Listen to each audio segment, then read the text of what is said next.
Centre से कह रहा है कि सेंटर से मतलब सेंटर से हम किसी सर्किल में अगर हम परपेंडिकुलर ड्रॉ करते हैं, किस स्टेटमेंट लिखी हुई है ना, स्टेटमेंट, इससे हमें दो चीजें मिल जाती हैं।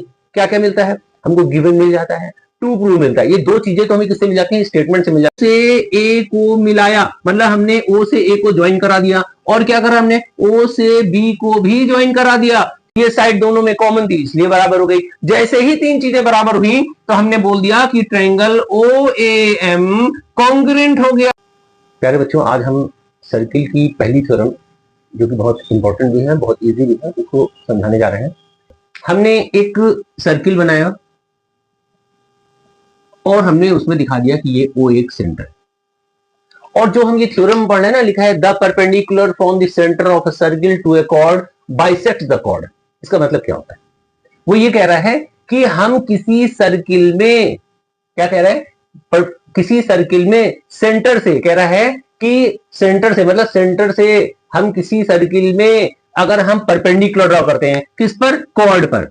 ये हमने कहा ए बी एक कॉर्ड है, ए बी एक कॉर्ड है, ओ एक सेंटर है, और हम इस सेंटर से कॉर्ड ए बी पर परपेंडिकुलर ड्रॉ कर रहे हैं ओ एम। ये हमने परपेंडिकुलर ड्रॉ कर लिया है, तो इसको बोलते हैं स्टेटमेंट। जो ये लिखा है ना कि the perpendicular from the centre of a circle to a chord bisect the chord, इसको बोलते हैं स्टेटमेंट। आपके एग्जाम में ना ये लिख कर आएगा कि the perpendicular from the centre of a circle to a chord bisect the chord, ये स्टेटमेंट लिख कर आएगा। अब आपको इस थ्योरम को प्रूव करना होगा, तो आप क्या करोगे? आपको करना क्या है? इस थ्योरम को करने का प्रोसेस क्या है वो सुनो। सबसे पहले आप इस स्टेटमेंट को नोट करोगे। स्टेटमेंट को नोट करने के बाद सबसे पहले डायग्राम बनाओगे। सबसे पहले डायग्राम बनेगा। डायग्राम बनाने के बाद फिर क्या करोगे? फिर आप क्या करोगे? सबसे पहले जो फर्स्ट हेडिंग लिखी जाती है वो होती है गिवन। गिवन के बाद क्या लिखा जाता है? To prove. टू प्रूव के बाद क्या करोगे? कंस्ट्रक्शन। और कंस्ट्रक्शन के बाद जो होता है फिर लिखा जाता है प्रूफ। आपको यही प्रोसेस लेके चलना है। आप इसमें किसी भी हेडिंग को ऊपर नीचे नहीं कर सकते। आपको पहले गिवन है तो गिवन ही लिखना है, उसके बाद टू प्रूफ है वही लिखना है, उसके बाद कंस्ट्रक्शन है तो कंस्ट्रक्शन लिखना है, उसके बाद सबसे लास्ट में आपको प्रूफ करना है। और प्रूफ लिखने के बाद फिर हम इस थ्योरम को प्रूफ करने के लिए जो भी जरूरी चीजें हैं वो हम इसमें अप्लाई करेंगे। समझ में आ गई होगी मेरे ख्याल से। अब हम लोग डायग्राम बनाने के बाद सबसे पहली हेडिंग लिखेंगे गिवन है। क्या गिवन है? हम लोगों को जो यहाँ पर जो स्टेटमेंट लिखी हुई है ना, स्टेटमेंट, इससे हमें दो चीजें मिल जाती हैं। क्या क्या मिलता है हमको? गिवन मिल जाता है, टू प्रूव मिलता है। ये दो चीजें तो हमें किससे मिल जाती हैं? स्टेटमेंट से मिल जाती हैं। थर्ड हेडिंग जो हम लोग नहीं बोले, कंस्ट्रक्शन। कंस्ट्रक्शन वो होता है जो इस थ्योरम को प्रूव करने के लिए जो जरूरी चीजें हैं, जो हमें अपनी तरफ से करनी पड़ती है, उसको बोलते हैं कंस्ट्रक्शन। तो वो काम जो हम करेंगे इस थ्योरम में उसको बोलते हैं कंस्ट्रक्शन। तो कंस्ट्रक्शन के अंदर आ जाएगा। फिर लास्ट हेडिंग होगी प्रूव करनी है। फिर हम उस कंस्ट्रक्शन को करने के बाद उस थ्योरम को जो सॉल्व करेंगे वो प्रूफ में आ जाएगा। चलिए देखिए, तो सबसे पहले हेडिंग क्या थी? गिवन। गिवन में क्या लिखेंगे? गिवन में वो जो हमको दिख रहा है, जो हमको ये दिया हुआ है ना, क्या दिया हुआ है कि एक सर्किल है, ठीक है, और सर्किल में क्या है? वो एक सेंटर है। और क्या गिवन है हम लोगों को? ए बी एक कॉर्ड है। और क्या गिवन है हमें? ओ एम ए बी पर परपेंडिकुलर है। ये चीजें हमें पता है। तो लिखो यहां पर हमने लिखा a circle with centre O. इसका मतलब क्या हुआ? इसका मतलब हुआ कि एक सर्किल है जिसका कि सेंटर क्या है? ओ है। ये हम लोग को पता है। एक सर्किल जिसका सेंटर ओ है, ये बात हमें पता है। उसके बाद और क्या मालूम था? और यहां पर क्या दिया था भाई? जाहिर सी बात है, सेंटर है तो इसका मतलब है कि ये हो गया सेंटर, ठीक है। सर्किल था इसका सेंटर है, और उसने कॉर्ड भी बोला है। देखो वहां पर लिखा है कॉर्ड। इसका मतलब क्या हुआ कि ए बी यहां पर क्या है? A B is a chord. हमने लिख दिया A B is a chord. तो जो हमें पता था वो हम लिखते चले गए। पहला क्या पता था कि सर्किल विद सेंटर ओ, यानी एक सर्किल का सेंटर ओ है, और हमें क्या मालूम है? ए बी एक कॉर्ड है। और क्या मालूम है कि ये ओ एम जो था ना, ये परपेंडिकुलर है। ओ एम परपेंडिकुलर है किस पर? ए बी पर। ये परपेंडिकुलर का साइन होता है, यानी हमने इसका मतलब होता है कि ओ एम ए बी पर परपेंडिकुलर है। ये तीन चीजें हमको पता थी इस थ्योरम में, हमने नोट कर लिया। अब आपने क्या कहा था? गिवन के बाद अगली हेडिंग क्या होगी? टू प्रूव होगी। तो हमने लिखा टू प्रूव। हमने लिखा टू प्रूव। टू प्रूव में क्या लिखा हमने? टू प्रूव में क्या लिखना था? हमें क्या प्रूव करना है? उसने कहा था कि जब सेंटर से सर्किल के सेंटर से जब हम किसी कॉर्ड पर परपेंडिकुलर ड्रॉ करते हैं तो वो क्या करता है? कॉर्ड को बाइसेक्ट करता है। ये बाइसेक्ट करता है, यानी इसका मतलब है हमें प्रूव करना है कि जो एम है ना, ये ए बी को, ये ओ एम परपेंडिकुलर जो है ए बी को बाइसेक्ट कर रहा है। यानी बाइसेक्ट करने मतलब ए एम किसके बराबर होगा? एम बी के बराबर होगा। ये हमको प्रूव करना है। बात समझ आई? ए एम किसके बराबर होगा? एम बी के। ये हमको प्रूव करना है, तो हमने लिख दिया टू प्रूव में। अब टू प्रूव के बाद अगली हेडिंग होती है कंस्ट्रक्शन। क्या होती है? कंस्ट्रक्शन। देखिएगा ध्यान से। अब अगली हेडिंग हमने क्या करा? कंस्ट्रक्शन। हमने लिखा कंस्ट्रक्शन। देखो कंस्ट्रक्शन में क्या करेंगे? कंस्ट्रक्शन में हम वो काम करेंगे जो हमें इस थ्योरम को प्रूव करने के लिए जरूरी है, वो काम हम करेंगे इसमें कंस्ट्रक्शन में। तो क्या हुआ, हमने क्या करा, और जो भी काम हम कंस्ट्रक्शन में करते हैं वो सब डॉटेड होता है, डायरेक्ट लाइन आप ड्रॉ नहीं करोगे। तो हमने क्या करा, ओ से ए को मिलाया, मतलब हमने ओ से ए को ज्वाइन करा दिया, और क्या करा हमने, ओ से बी को भी ज्वाइन करा दिया। तो हमने वो लिख दिया, क्या लिखा हमने, join O A and O B. ठीक है, जो हमने करना था अपनी तरफ से करना था, देखो हमने डॉटेड दिखाया ताकि ये पता चले कि ये काम हमने खुद किया है, ये इसमें गिवन नहीं था, ये हमको दिया नहीं गया था, ये काम हमने खुद किया है इस थ्योरम को प्रूव करने के लिए। तो वो सारा काम कंस्ट्रक्शन में होता है, हमने कर लिया। अब देखिए लास्ट हेडिंग होती है प्रूफ। अब प्रूफ में क्या करेंगे, ध्यान से देखिएगा। जब हमने इसको ज्वाइन कराया था ना, तो ध्यान से देखो यहां पर दो ट्रायंगल बन गए, एक ट्रायंगल बना ओ ए एम, एक ट्रायंगल बन गया ओ बी एम, ये दो ट्रायंगल बन गए।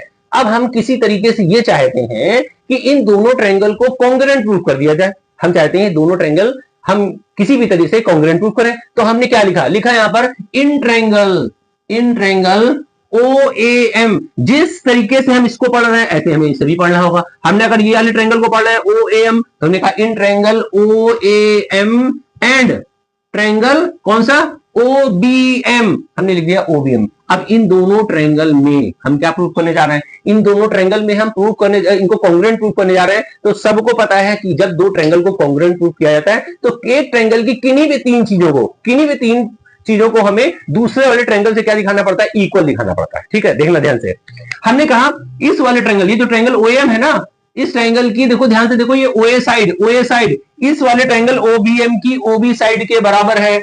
हमने कहा ओए जो है, ओए किस में है, ओए देखो ओएम ट्रायंगल की है, ओबी क्या है, ये ओबीएम ट्रायंगल की है। तो ओए किसके बराबर है, ओबी के बराबर है। क्यों बराबर है, सबको पता है कि जब सेंटर से सर्कमफ्रेंस को मिलाया जाता है तो वो रेडियस होती है। देखो ये भी तो रेडियस है, इसमें भी तो हमने देखो सेंटर से सर्कमफ्रेंस को मिलाया है, इसका मतलब ये भी रेडियस है और ये भी रेडियस है। और सबको पता है कि किसी एक ही सर्किल के में रेडियस आपस में बराबर होती हैं, इसलिए हमने कहा कि ये दोनों बराबर है। क्यों बराबर है, हमने लिख दिया क्योंकि ये दोनों रेडियस है, इसलिए आपस में बराबर है।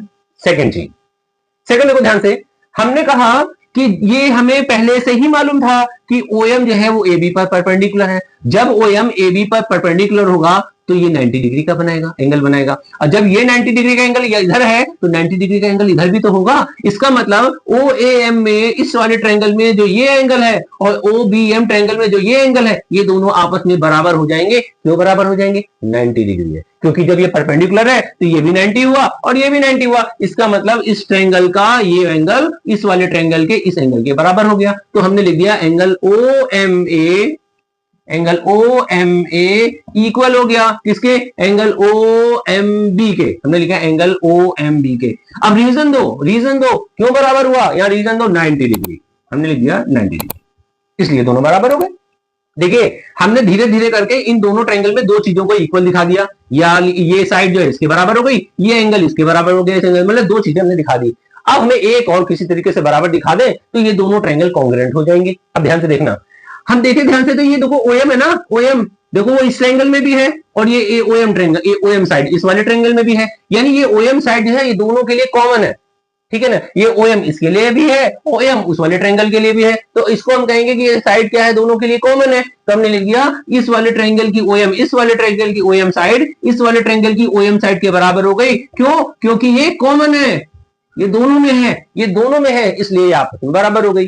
ठीक है, ये कॉमन हो गई। अब जरा ध्यान से देखो, हमने क्या कहा था, कोई दो ट्रायंगल कॉन्ग्रुएंट तब होते हैं जब इस ट्रायंगल की हम कोई भी तीन चीजों को इस ट्रायंगल के तीन चीजों के बराबर दिखा दें, तो ये दोनों ट्रायंगल क्या हो जाते हैं, कॉन्ग्रुएंट हो जाते हैं। ठीक है, तो हमने देखो ये साइड इस वाले ट्रायंगल की ये साइड को इस वाले ट्रायंगल की साइड के बराबर दिखा दिया, और हमने ये वाले ट्रायंगल का एंगल इस वाले ट्रायंगल के एंगल के बराबर दिखा दिया, और ये साइड दोनों में कॉमन थी इसलिए बराबर हो गई। जैसे ही तीन चीजें बराबर हुई तो हमने बोल दिया कि ट्रायंगल OAM कॉन्ग्रुएंट हो गया।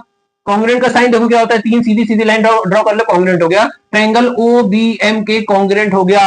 ठीक है, कॉन्ग्रुएंट हो गया किस रूल से, कौन से रूल से, साइड एंगल साइड कॉन्ग्रुएंसी। तो हमने यहां रीजन दे दिया क्यों बराबर हो गया, किस रूल से बराबर हो गया, तो यहां लिख लो क्यों बराबर हो गया, साइड एंगल साइड कॉन्ग्रुएंसी।